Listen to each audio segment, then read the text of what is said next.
comic book fans, welcome to the Dude Cave, my little fortress of solitude. I'm Jason. It is the 31st of July 2017 at time of recording, and you are watching not just any old episode, but only the premiere, the debut, the inaugural, the very first episode of Comic Book Overload.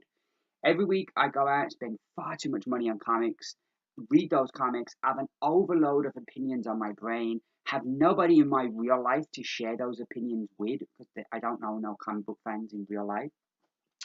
So this is where I'm going to come to download the overload to share with you all the things that are going on in this head comic book related. So this is my second go at doing the video. The first one I was a bit too ambitious. My aim is I don't want this to be like a review video as such, even though I will be giving my opinions on the books, which kind of I would class as a review. But I kind of want it to be a bit more of a conversation where I'm like talking about the books, but in talking about the books, it might segue to be talking about other topics in comics that I kind of have an opinion on that I would like to share. So, like, my first video, I tried to do 18 books, and it was just a nightmare. I got about halfway through the books, like 20 minutes in, and, like, I still had the other half to go. And I did all the books. It was over half an hour. But the problem was, it wasn't kind of how I wanted it. It kind of, because I was racing through all the books, it kind of ended up being what I didn't want it to be. So, this is my second take. So these first few episodes, I apologize. It is a bit of I'm in learning experience. I'm learning as I go along in getting the video how I want it. So it may take a few weeks to get this stuff right. The aim is to do one of these videos every fortnight. I don't know if I can do it every week. I will, but I don't know if I'll be able. But I will endeavor to try. But definitely, I think a fortnight. I can definitely say there'll be a video every fortnight at least. Also, I'll be still doing every Wednesday my Comic Haul Weekly video when I get my comics from the comic shop. So, a couple of things before we get into the main bulk of the video. First things first, I am not an expert. I'm just a dude that loves comics. I've not got the best vocabulary. I'm not the most articulate of people verbally. And I don't know everything about the history of comics. If you want more learned individuals' opinions on books, I'd recommend Sleepy Reader 666 or Ghost Critic. Both of them do fantastic videos and are very knowledgeable on the subject they're talking about. Me, I'm just a dude that likes comics. And if you want to hear a dude who likes comics rambling about the comics he's read, then hey, you're in the right place. The second thing is spoilers. I generally do not give out spoilers. My whole idea is I want to share the books that I've loved, and I want to show you, these books, this book was good, this is why I liked it, and if that appeals to you, then you can go out and buy it. And I don't want to spoil that first time reading it by taking away all the surprises and the shocks that are in that book, because you can only ever do that first time once. Once you go into it with all the knowledge, it's ruined it for you. Likewise, like if a book's bad, I kind of just want to say this is why I thought it was bad. You still might want to try it. Just because I thought it was bad doesn't mean you will. So I don't want to spoil that experience for people if they decide after watching my video they want to pick up a book.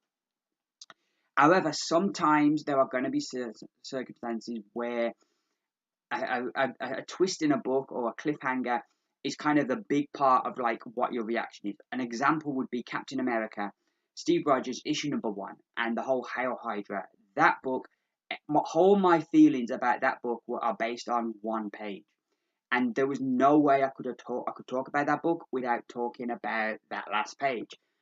So if there is a situation like that where I'm going to have spoilers, I will tell you before I start talking about the book that this bit of the video is going to contain spoilers. But also in the comments below, if you look, not in the comments, sorry, in the description, every week I'll have a list of the books that I'm talking about. In brackets next to the book, if there are spoilers, I will put spoilers in brackets next to the book. So you know, oh, that book's going to have spoilers in the bit on that book. So I may want to skip that bit for now if I've not read the book. But at least it lets you know, so you can make the decision whether you want to watch that bit or whether you want to come back to that bit, or just skip it, and you know. So it gives you the choice then. So that's all I really want to talk about. So enough yammering. Let's get into some comics. First off, we're kicking things off with Marvel's latest event. It is issue number 6 of Secret Empire, written by Nick Spencer. And there's a lot I want to talk about here first. I do think with Marvel's events, and I think this has been said to death, I just think they do too many. I know people hate sport, but every 4 years they will watch the Olympics, and they won't just watch some of the events. They will watch every single event. It doesn't matter if it's the cycling, if it's the athletics, if it's curling, if it's badminton, whatever it is. They will watch every single event of the Olympics. But the rest of the time, they hate sport and they won't watch any of it because it's every 4 years. It's like a special event. And I kind of feel that's how these should be. They should be a special event, but because you're doing two every year, you know, and I understand why they do them. They want to make money, but sometimes kind of overdoing things can actually end up having a negative effect and make it more difficult to make money because like the events were special, so people would flock to them, and now people are turned off. Plus, it's very difficult to be creative, and when you're running through so many ideas at once, and you're also not letting know what happened in the events have any kind of it's very difficult to feel the impact of an event when as soon as it's finished you're building up to the next one. So I kind of feel they need to slow down with the events, but I think we've all been saying that for years. I've liked what Nick Spencer's been doing with Captain America. The first issue I hated based on that last page, but he won me over as it went on, and I kind of like the way that in many ways Steve was the same Steve we'd always known. He just had a different set of morals now. He was the same loyal Steve that he'd always been, and he stood up for what he believed in. It just he had a different belief system now, and he was Hydra. And I don't know if this is a new thing, but kind of Spencer's gone to great lengths to kind of show that Hydra are not Nazis. That their thing is that they look at power, that the strong should govern the weak, and that's their whole mantra. So kind of like they went in with the Nazis because they thought they were the strongest and they could get them to where they wanted to go. And then they not actually have a lot of the beliefs the Nazis have. They don't share. It's just that they respect and worship power. In this book, it's kind of been interesting seeing Steve's slow descent into darkness, as kind of like in Captain America, he was still kind of in the shadows. Nobody knew he was Hydra, so he still had that support network that he'd always had. In this, because he's now been revealed to be Hydra, a lot of that support network has gone, and so Steve is pretty much there by himself, and kind of like there's only really Eliza who's there for him to kind of lean on. And yeah, and it's interesting seeing Steve having to become darker and darker because he knows now that he's the leader and he's outed as the leader, that he's got to show strength at all times or he could get usurped. Anyway, this issue, I've been enjoying this event, but I didn't enjoy this issue as much. I found it really to be a mixed bag. Um, let's start with the good. There's a really good, somehow, and it's not been explained how, but Steve Rogers has resurrected Bruce Banner.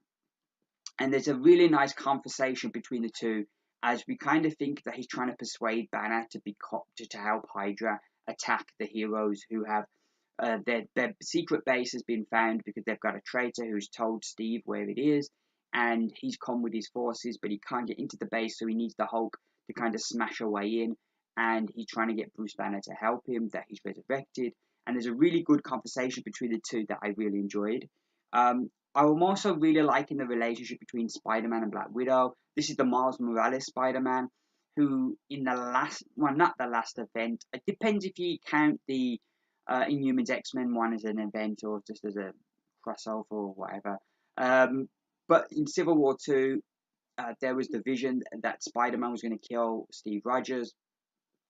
And so kind of like he's really having a tough time with that, and seeing how Steve's gone evil now, it kind of gives it a different kind of perspective, but he's still a bit uneasy, and Black Widow's trying to get them ready to kill. But I really like that kind of mental relationship between Black Widow and Spider-Man, and I'd really like to see her turn up in his book after this event, maybe as a bit more of a mentor, which would be cool. There's a great moment when we have the battle. It's probably going to take me ages to find it. But there's this great moment. The Hulk comes crashing in through the wall, and Hawkeye is kind of just standing there, like he feels guilty because he killed the Hulk. He killed Banner in Civil War 2, and he's kind of thinking, this is it, this is my judgment, this is my punishment. And then the Thing comes running in and goes, it's clobbering time, which I just absolutely love. That was just brilliant. You know, sometimes until something's gone, you don't realize how much you miss it or think of it. And I know the Fantastic Four I've really missed since they've gone away. I've never known a period at all in my comic reading life where there's been no Fantastic Four, and I really missed the Thing shouting clobbering time. So yeah, that was super cool to see the Thing again. The traitor is revealed. I liked that it wasn't who we was expecting, but it made total sense who it was. So now the bad. This was a $4.99 issue, and as such, it was a real slog to get through. It seemed in the midst of a battle, we had a lot of talking going on, as you have Cap trying to persuade Bruce Banner to kind of do what he needs him to do. And you also have the heroes kind of trying to find out who the traitor is. So there's lots of standing around and talking while there's this battle going on, and it made the book, slowed the book down, and I didn't think it needed it. You could have cut a lot out of this book, and I don't think it would have been missed. I think it would have made the book move a lot better, to be a bit quicker. Like I said, again, the other thing I didn't like, no urgency to the battle. And there's a real big moment with Steve Rogers and Tony Stark having this big conversation, but it's not the Tony Stark. It's a computer program based on his brainwaves, so it reacts and responds like Tony Stark, but it's still not Tony Stark. It's still a copy of the original, and I kind of think, for me, I think if you bought that fight, if you were into that confrontation between Steve and Tony, if you was into that, then I think you'd enjoy this issue a lot more. If, like me, you wasn't, that, like, one, it's been so overdone, not just Steve and Tony, but heroes battling heroes has been so overdone the last, well, probably since the first Civil War. It's been so overdone now that it's like, for me, there's not the drama there. And in particular, Steve and Tony fighting, we've seen that so much over the last, like, 5 years, that, again, there's just no drama to it anymore. It's like, oh yeah, they're arguing again. So yeah, I enjoyed some of this. Some of this I didn't. So like I say, it's a mixed bag. But I did think there was more good than bad, and I'm still intrigued to see where the event goes. The other thing that does worry me before I move on is we've got all these mysteries, like who the old guy that Black Widow had the young heroes rescue. Who is he? How are they going to get out of the Dark Force area? How are they going to get back to Earth, the ones who are trapped in space? And there's like all these mysteries that they're kind of building up, with the exception of the traitor mystery that gets solved this issue. But it just seems like we're up to issue 6, and like we're not getting no resolutions to that. And I'm a bit worried because I've seen events before kind of go too long before they start revealing things, and then the last few issues are a rush to get everything done. And I'm just concerned, are we moving in that direction? But overall, I think there was more good than bad to this. So if I was reviewing it, I'd have given it 6 out of 10. So next up, we have Batman Detective Comics issue 961. And this book has been absolutely brilliant. I've really been enjoying this. One of the things I think that I've been really pleased about DC Rebirth is the fact that not only did they start well, but the majority of the books have remained good. Now, while this current story arc from Detective Comics hasn't been the strongest one they've done, it has still remained good and still kept my interest. But this issue just seems to be where everything comes together, and we just get a really, really good issue, and the best issue of the current arc. I loved the opening of the book with the Bruce Wayne Zatanna flashback. I thought that was really cool. Really liking Luke and Azrael. And there were two characters when they came into the book. I was a bit, oh no, because I liked the lineup they had in the book. So I added them to it. I didn't feel I added anything to it. But I feel the way they've been written has been really good and has made me really like the characters and kind of, want to see them survive and do well. We get answers in this issue. We find out who Escallion is, which I liked, and that made a lot of sense. Also, really love the art by Alvaro Martinez, especially the fight scene between Azrael, Batwoman, and Orphan. I thought the three of them in their fight, there's some great art going on there. And is it wrong? But I really want to see Batwoman hook up with Zatanna. And I don't know if that's just the pervy part of my brain, or if it's just I like the interactions between those characters, and I'd like to see how that would work, that partnership. So yeah, but again, I don't know. That might just be me. But yeah, and the conclusion to this was fantastic. Ends it on things looking really grim for our heroes, and I just really enjoyed this, and I'm really happy and that the book is good. I'm happy that DC have kind of righted the ship and kind of put things right and have kept in that right direction. And I'm enjoying this. And if I was reviewing this, I'd give it 10 out of 10. Next up, we have Green Arrow, issue number 27, which another book that I'm really enjoying. Green Arrow has always been one of my favourite heroes, so I kind of was disappointed when Lemire left the book and the people that followed him didn't do such a good job, including the current writer, Benjamin Percy. But now Percy's righted the ship again, and it feels much more like a classic Green Arrow. What I've loved about this current arc is that he's becoming a bigger part of the DC universe again. Because really, in his own book, he's been doing his own little thing, and now it's kind of opening that up to like a wider scope. That like the current villains he's fighting, I've got a larger scope. That they've got more things going on in there than just Seattle, and he's kind of had to move out. Really cool seeing him team up with Wonder Woman this issue. I liked how he kind of both issues. He's kind of like he's won the hero he's teamed up with. He's won them over in the end. Kind of a bit predictable, but it's also been nice to see. I did feel Wonder Woman's characterization was a bit off when she first came into the book, but as the book went on, I thought Percy kind of got her voice and got her better. So all in all, I'm liking it. The only thing that didn't really resonate with me is the book's set in Washington DC, so it's very patriotic, and there's a lot of kind of rhetoric that, like, because I'm not American, didn't resonate with me as much as it would. Just as if this was a British superhero and there was like a load of patriotic British stuff in there, it might not resonate as much with an American reader. So yes, so some of that didn't quite resonate with me, but I still really enjoyed the issues, really enjoying the current take on Green Arrow, and loving seeing him become a bigger part of the DC universe. And if I was reviewing this one, I would have given it 7 out of 10. Next up, we have Astonishing XMen number 1. This was a really good first issue. I always find with first issues, one of the problems is how are you going to bring the team together? And I think what the book did a really good job of managing that with the whole thing of Cyclops being under attack. So she sends out this distress call and it goes to these certain people and they all kind of come together to help her. And then kind of they find out the big bad that they're facing, and now they've got to team up to defeat this big bad. So I liked how the team come together. It felt very organic and not so convoluted. I liked it. It worked well for me.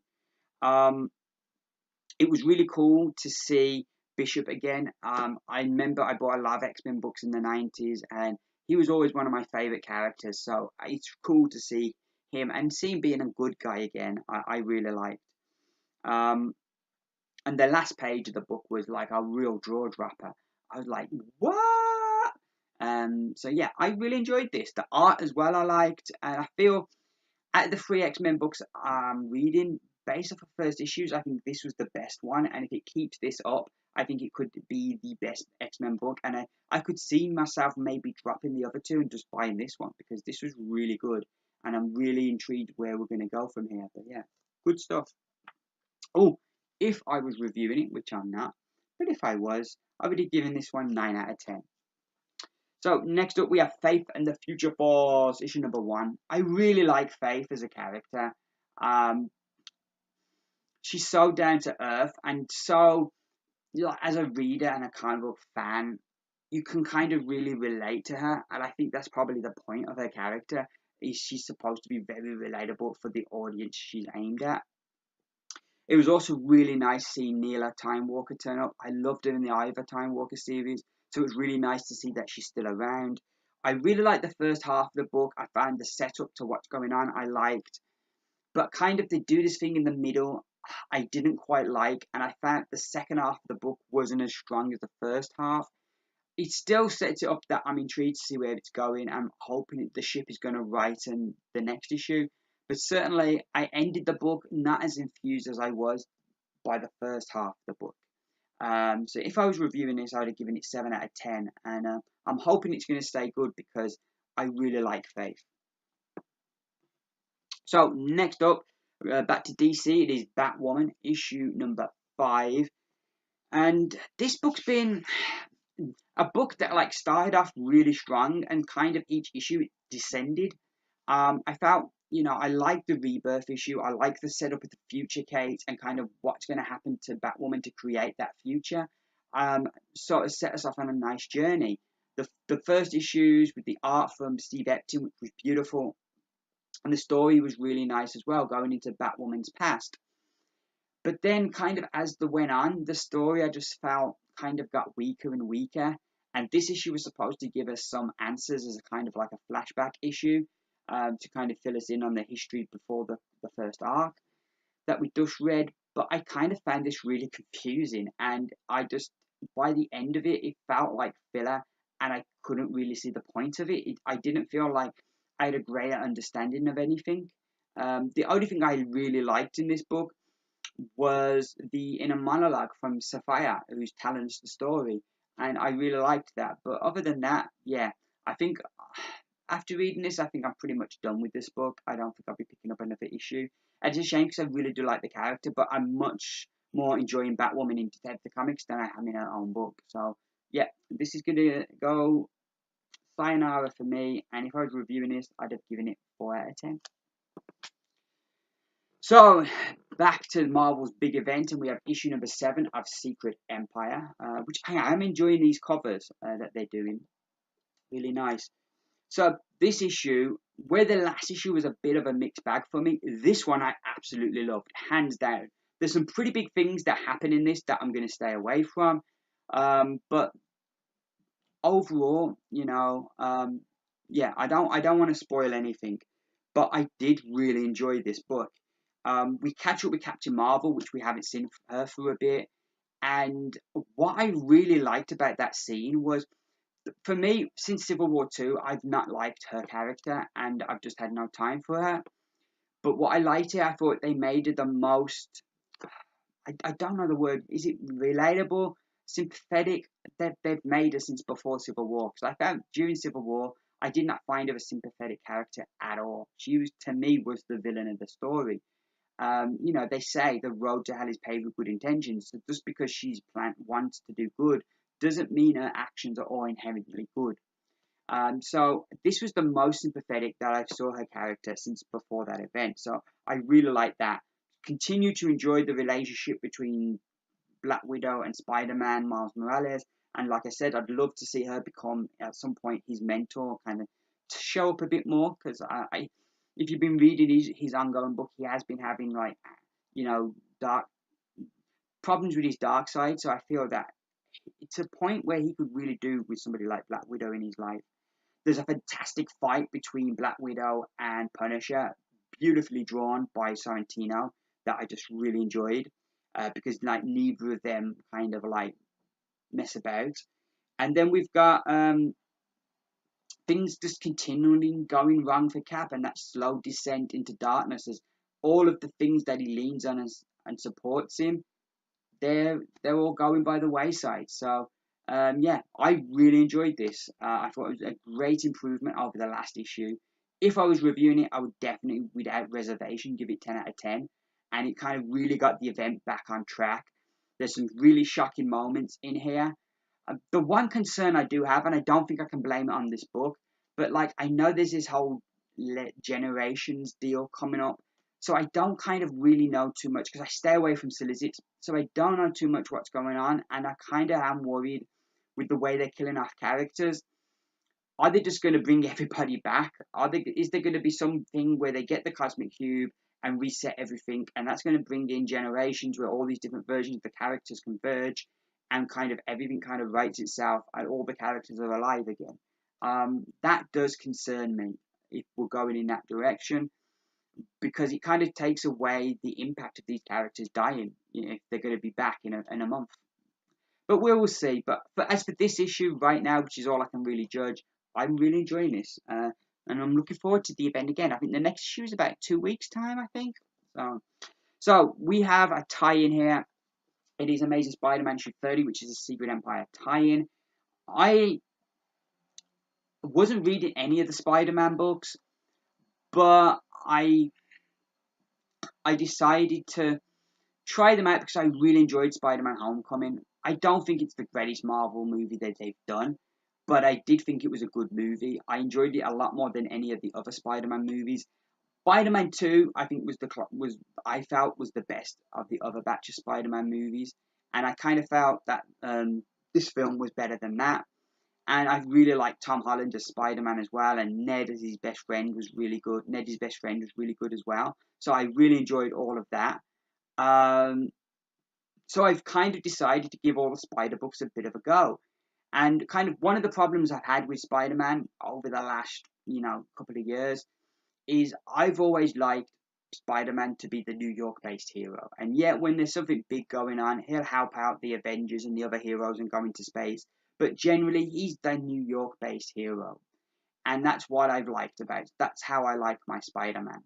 And kind of, Dan Slott has been going on this story of Spider-Man being the global hero. And that kind of hasn't been my bag. So I kind of wasn't buying it because it just wasn't the direction that I wanted. Wasn't that the book was good or bad, it just wasn't for me. But because I enjoyed the movie so much, I decided to give the books a go. Plus, this was a Secret Empire tie-in, so I thought, I'll give it a look. I don't usually read tie-ins, but I'd heard good things about this. So the previous issue, which was also a tie-in, Dr. Octopus has returned, and he's now Superior Octopus. He wants Parker Industries. Peter doesn't want to give it to him, so he's kind of set the company up so they look like they caused the Dark Force dome that's in Manhattan. That was caused by Parker Industries. So he's taking some real heat for that happening. And at the same time, Superior Octopus is trying to take his company from him. So the first half of the issue, well, not even the half, but the first bit of the issue we have the Battle of Washington, D.C., where Spider-Man kind of takes charge and leads to withdraw as they are fighting Captain America, who now has the Mjolnir, Thor's hammer. And so, he knows we can't beat Cap with this hammer. We've got to retreat and regroup and fight another day.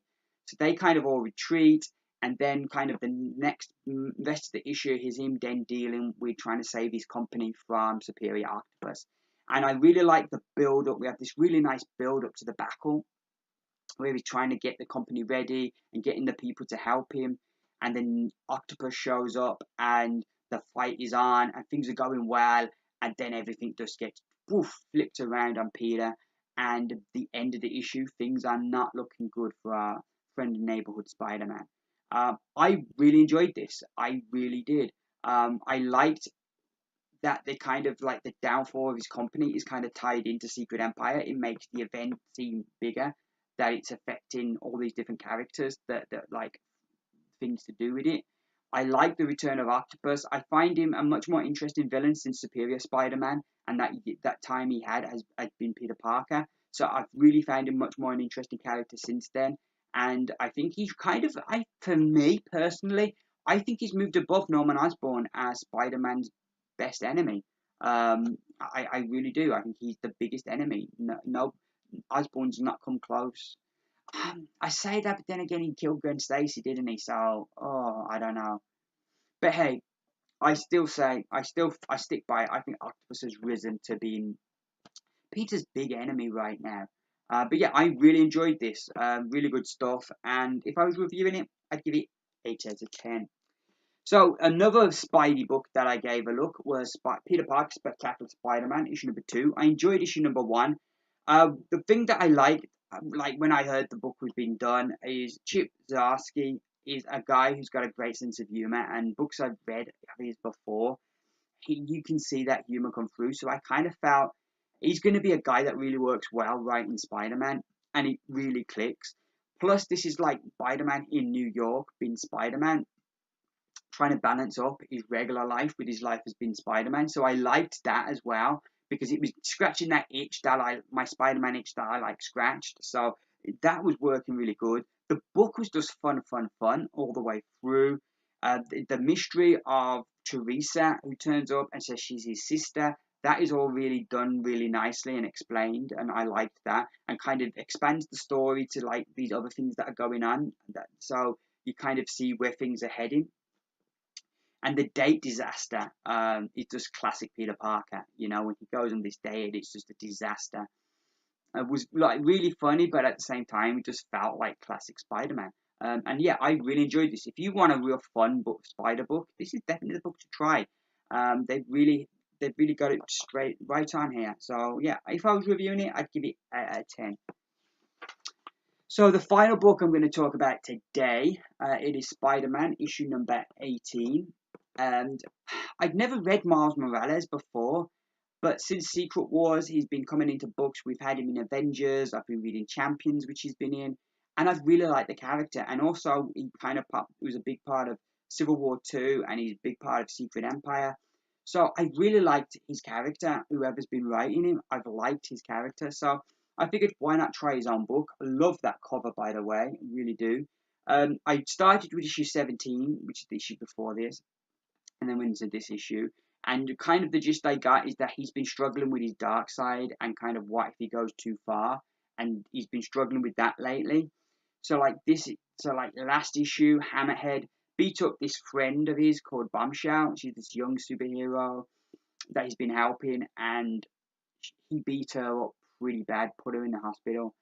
And so he goes now. He went to get revenge, and he was really beating up Hammerhead, but then he got distracted, things went wrong, and he ended up getting beat up really bad, and it looked like Hammerhead was about to kill him at the end of last issue. So this issue kind of picks up from that, and we get to see Goldballs, Spider-Man's friend, step up, and I think it was Uncanny X-Men he was in, when it was Magneto's group. No, it wasn't that one. It was the one before, wasn't it, when it was Cyclops, and he had his own group of X-Men, and they were going around saving people. Yeah, it was that X-Men run. So it was good to see Goldballs back. I didn't realize he was in this book, and it was really nice seeing him step up. Nice seeing Miles deal with his darkness, and kind of has this really cool conversation with his mother, and trying to put things in perspective. And then you've got Bombshell, who's like, because of what he did for her, she thinks he's in love with her now, and she's in love with him. So you've got this whole, but I don't think he does love her. I think he just thinks of her as a friend. And so you've got this whole, but I think Goldballs likes her. So you've got like this love triangle kind of thing developing, which is really interesting. I like this. I really enjoyed this. This was really good. I really liked Miles Morales Spider-Man. I've not read much of him, but I liked him in this as well. So yeah, I think I'm definitely going to keep picking this one up because I like the 2 issues I've read of it. I enjoyed. So that, and if I was reviewing it, I would have given it 9 out of 10. So those are my books for this episode. I will be back, fingers crossed, with a review video with a haul video on Wednesday, and then I shall be back within the next fortnight with another episode of Comic Book Overload. Thank you very much for watching the video. If you have any comments about anything that I've said in the video, please feel free to leave comments down below. That is pretty much everything. I'm all talked out, and that doesn't happen often. So what I'm going to say is let you know that I've been Jason. This has been Comic Book Overload. Keep reading, and bye for now.